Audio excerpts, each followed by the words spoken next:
আমরা কোন দিক দাম আমাদের লোনও দেয় না। আমরা তো এইটা করে খাই, আমরা তো মানুষদের উপকার করি। আমরা মানুষদের আমি করোনার সময় আমি অ্যাপ্রন বানাইছি, কত মানুষকে আমি সাহায্য সহযোগিতা করছি। আজকে আমাকে উপরে এইসব কেন?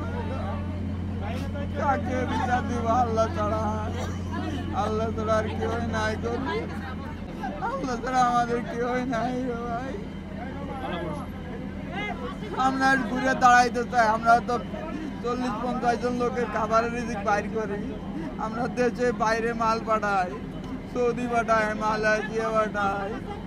আমাদের সব শেষ, কাগজপত্র সব শেষ অফিসে। তবে কি করবো? এত টাকা মানুষ, আমাদের মানুষ 10,000 টাকা লেগে কত যাবে? আর এত টাকা কিভাবে আমি জমাদান করবো? আবার আমি এই কাপড়টা বিগত টাকার জন্য মালও বানাইতে পারতেছি না, কলার কাপ কিনা লাগবে। পরে বিভিন্ন জায়গায় টাকা খুঁজতেছি, এনে 9,80,000 টাকায় গার্মেন্টস থেকে কিনে আনছি কাপড়টা। আজকে 1-1.5 মাস ধরে এই বলরে রাখছি বিউটি ফ্যাশনে।